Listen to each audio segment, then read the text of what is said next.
Ayan, Diyos mio Marimar. Ito pa, yung sunod.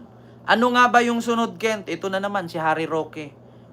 Tignan ninyo, mga kababayan. Ito, isa pa tong kwento ni Harry Roque. Malayo pa sa kaibuturan. Alam nyo yung, ito si Harry Roque, mga kababayan. Pareho lang sila dalawa ni Sarah. Pareho lang sila dalawa ni Sarah. Bakit? Ganito kasi yan. Si Harry Roque ngayon, mga kababayan, gusto ko na si Harry Roque maging direktor ng GMA at dagdagan niya ang kwento ng Encantadia. Huwag kayong tumawa ha, mga kababayan. Ako po'y nananawagan sa GMA Production Center, lalong-lalo na sa cast, no, sa director, producer ng Encantadia. Kunin niyo po si Harry Roque. Bakit? Ang galing ni Harry Roque, mag-mesmerize. Ang galing ni Harry Roque maging direktor. Idagdag nyo si Roque para maging direktor. Kasi alam nyo yung mga isip ni Roque ngayon, sa kabila ng kanyang anxiety, sa kabila ng kanyang depression, kung ano-ano na lang ang iniisip ni Harry Roque ngayon. Putang ina. Kaya yung nanonood sa kanya kanina habang pinanood ko siya, imbis na 3,000, naging 500 na lang. Umabot ng 30 minutes, 500 na lang. Bakit? Ultimo mga DDS, nilalayasan si Harry Roque sa live. Bakit? Pakinggan ninyo ha. Ito mga kababayan, dito sa sinabi ni Harry Roque, wait lang ha. Sa sinabi ni Harry Roque, nilayasan siya ng DDS at tinabla si Hanilit. Ang galing ni Roque magkwento, mga kababayan. Si Harry Roque din naman nagpakalat dito na may huling habili na daw. Papa Cho, maraming salamat sa iyong 5 pound super sticker. Thank you so much po. Si Harry Roque, iniwanan ng viewers. Bakit? Ultimo DDS naririndi. Ito po, pakinggan ninyo. Ito. Doon sa sinabi nga ni Ma'am Elizabeth na handa siyang tanggapin si Tatay Digong kung wala nang mauuwihang tahanan ang Tatay Digong. Ang aking pilyong tanong, ang sabi ko pa nga, showbiz. Ano ba yan? Reconciliation na ba yan? Well, ang sabi naman ni VP, hindi, it's friendship. Pero sa akin, sa tingin ko naman, naku, kakilala ko yung amo ko. Yung mga sinasabi niya kay Ma'am Elizabeth, nanliligaw yan. Putang ina si Harry Roque, yung sabi kasi ni Sarah na kapag makauwi daw si Digong, no, sa iyang interim release sa Pilipinas. Ma'am Teresa Andres, maraming salamat po sa yung palipad. Thank you so much po. Pag nakauwi daw si Digong sa Pilipinas, tapos wala ng bahay kay nabenta na ni Hanilet, doon na lang daw si Digong sa kanyang unang asawa na bahay. Pero open naman daw si Nanay Elizabeth Chemirman na kahit bumisita yung mga girlfriend ni Digong. Ngayon, ito namang si Harry Roque, ginawaan na naman ng kwento. Putang ina, ultimo mga DDS na wala ng gana eh. Bakit? Anong sabi? Yun daw, na pagkukupkupin daw ni Nanay Elizabeth, itong si Tatay Digong, nangangahulugan daw na friendship. Magkakabati na daw. At nililigawan daw ni Tatay Digong itong si Nanay Elizabeth. Putang ina talaga, Nililigawan daw. At bukod dyan, mga kababayan, alam daw ni Harry Roque, ang kanyang amo na si Digong, nanliligaw na daw. At bukod dyan, pakinggan ninyo, mabubwisit ka dito matatawa. Ang lawak ng imagination ni Harry Roque. Kaya nga sabi ko, sana Encantadia, kunin nyo si Harry Roque bilang scriptwriter at co-director. Ko, hindi yan friendship lamang. Ang gusto niya, friendship with benefits. Kaya ako. Tignan mo, friendship with benefits daw. Si Digong at si Nanay Elizabeth. Ano pa, Diyos ko, Roque, ginawa mong bagets. Hindi na nga utog titi niyan eh. Proud OFW. Maraming salamat po sa iyong 10 Hong Kong dollar super sticker. Friendship with benefits daw. Putang inari, Roque. Ginawa mong kalandian. Alam mo yung kung ano-anong guni-guni yung nasa isip mo. Kalandian mo yan eh. Wala ka na kasing matsupa dyan eh. Putang ina ka. Luko-luko ka, Roque. Ultimo mga DDS, nilayasan siya eh. Ito. Maghahanda ako dahil gusto kong maging ring bearer. Putang ina, friends with benefits, nanliligaw daw si Digong. Maghahanda daw siya. Akala ko, gusto ko maging abay. Yung pala, maging ring bearer. Putang ina. Sabihin mo, bear. Ring bear, hindi ring bearer. Ring bearer kasi mataba ka. Ang lawak ng imagination. Ring bearer daw, kaya ikakasal daw si Digong. Ito. Wedding of the century kapag magpakasal muli si Tatay Digong at si Ma'am Elizabeth. Ay, hindi po malayang mangyari yan. Dahil talaga namang itong pagkakakulong kay Tatay Digong, pinakamalaking hamon sa buhay ni Tatay Digong. At siguro, nare-realize niya ngayon kung ano mga pagkakamali niya. Ako, sige, ito na naman. Magsasabi na naman ako isang katotohanan. Nung minsan na kami nag-usap ni Tatay Digong, ang sabi niya talaga sa akin, ang pinakamalaking pagkakamali ko sa aking buhay ay yung iniwan ko si Elizabeth. Ayan na naman, putang ina na naman. Minsan daw nakausap ni Harry Roque si Digong. Ang pinakamalaking pagkakamali daw niya sa buhay ni Digong ay yung iniwan si Nanay Elizabeth. Putang ina, mamakarni ka talaga ni Hanilit, Harry Roque. Sinabi ko sa'yo, magugulat ka pag sinaksak ka ni Hanilit sa gilid, papayat kang bigla. Maniwala ka sa akin. Kita nyo mga kababayan? Hanilit, anong masabi mo?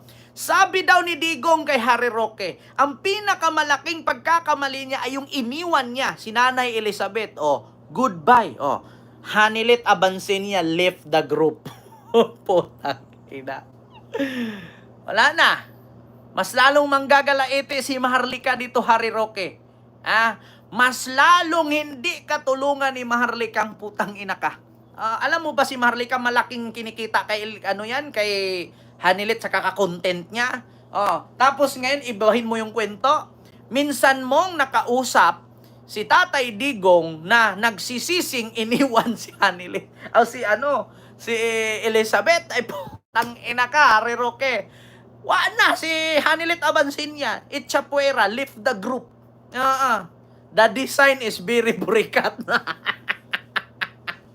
The design is very masakit. Di ba? Putang ina. Ano ibig sabihin niya? Kinikilala niya talaga na pinakamalaking pagkakamali niya. So ngayong siya ay nasa kulungan at nagkaroon ng panahon para magmuni-muni sa kanyang buhay, I am sure mas lalo niyang na-realize ang pinakamalaking pagkakamali niya ay pag-iwan kay Ma'am Elizabeth. Kaya nga po ako naniniwala na a reconciliation is possible at kapag nakalabas si Tatay Digong at yan... naniniwala daw si Harry Roque na ang pagbabati daw ni Hanilit at ni Digong is possible pag nakalabas daw si Digong. Makakalabas pa ba? Harry Roque, makakalabas pa ba? Mag-content ka. Alam nyo, sa totoo lang, Mami Alcantara, pwede ko...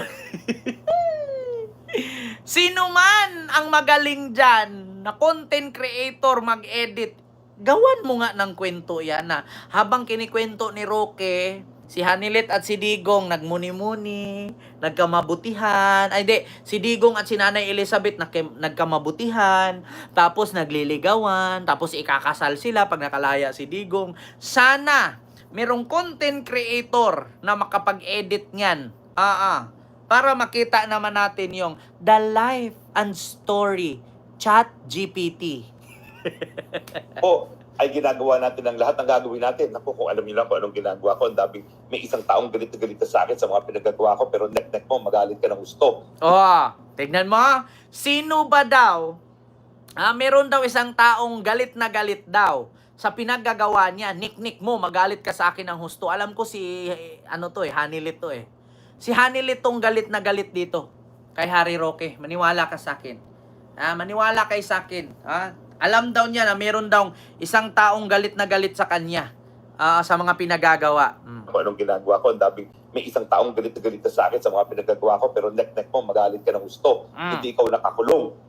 Ako gagawin kong lahat para mapalaya yung aking Tatay Digong. Wala akong pakialam sa'yo, no? So anyway, magalit ka kung magalit ka. Gagawin ko lahat para mapakuwala si Tatay Digong.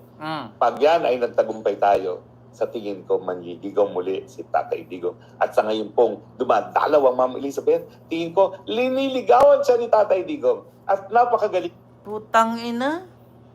Ngayon daw na bumibisita si Nanay Elizabeth, nililigawan daw siya ni Tatay Digong. Putang ina talaga, Roque. Kumate na naman yung aking dandruff scalp. Ang kati ng ulo ko, putang ina, ang galing gumawa ng kwento ni Harry Roque. Harry Roque, gawan mo nga ng kwento kung paano mo sinupa si R. Gaano kalaki yung titi niya. Para ma-imagine ko. Magkwento ka, paano mo napaibig yung asawa mo? Kwento ka naman, paano ka nagkaanak ng dalawa? Sige nga, paano mo nakuha yung pera sa Pugo? Paano ka bumakwit? Anong sinakyan mo? Ganun, paniwalaan pa kita. Ang galing mo gumawa ng kwento. Ganyan ba pag nangungulila ka sa pag-ibig? Ganyan ba ang resulta na kapag nagka-anxiety ka? Nagka-depression ka?